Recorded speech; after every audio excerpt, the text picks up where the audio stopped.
Welcome back, kitchen dwellers. As we are continuing our effort to re-upload our previous contents after editing, we are going to be updating some new contents as well, so this is going to be one of them.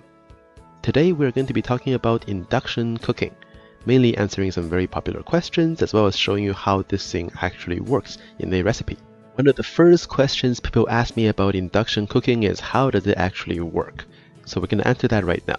Most type of cooking will involve heating our food to some degree, which will complete the cooking process for safe consumption. Most cooktops, whether gas, cooktop, or electric, or even the campfire, will be working with three elements where the heat is going to be supplied from the cooktop, then transferred into the cold pan which will heat up, and then eventually to the food which will cook the food. Induction is a little bit different in this case.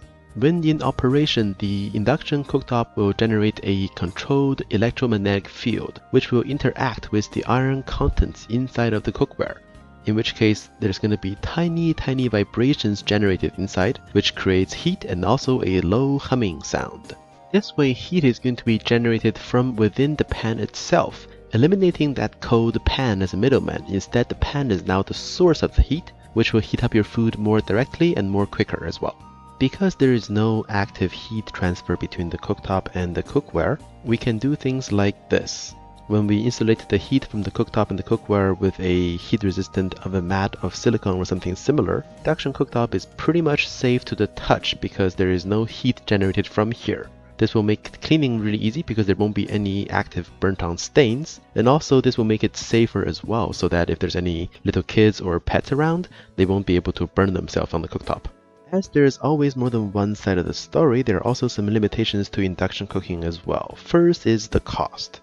You can expect induction to be easily twice as more costly compared to regular electric cooktops. Also, there will be an increased electricity consumption as well, so make sure you do your homework if you want to upgrade to induction cooking. Finally, the big question, do I have to buy new pots? And the answer is actually not necessarily, because we can perform a very simple test like this. Get yourself a small fridge magnet and stick it to the bottom of the pan. If it sticks, great, move on to step 2 by spinning your pan around. If the magnet is still staying in the same spot, that means it's going to be good enough for the induction cooking. One thing to watch out for is going to be multi-ply pots or pans, because sometimes when the manufacturers make their pans or pots induction possible, they just add one layer of induction possible material in the middle of it, which will sometimes create more noise as the layers are now vibrating against each other and creating a very loud buzz.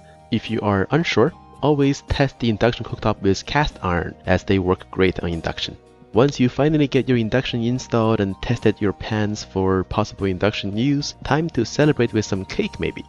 And this will be a great recipe to make a lovely berry sauce to go with the cake. Just get yourself a couple of bags of blueberries and strawberries, frozen even better because that makes everything so much easier, and drop them all into a big induction possible pot. Then put in about a cup of sugar, some allspice, star anise, cinnamon sticks, bay leaves, and whatever spices you like really for sauces, then dropping everything plus a cup of water into the pot and put on your induction. Keep it on boost, bring everything to a boil and give it a few stirs, then drop it down to a low simmer at level 2 or 3 for about 3 hours.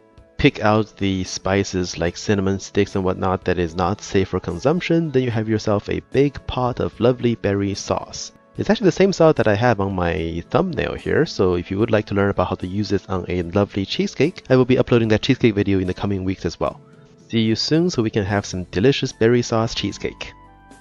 Thank you for watching this video, and we hope we were able to share some Miele knowledge while entertaining you. Feel free to explore other videos and other appliances, or explore our other forms of social media for current content.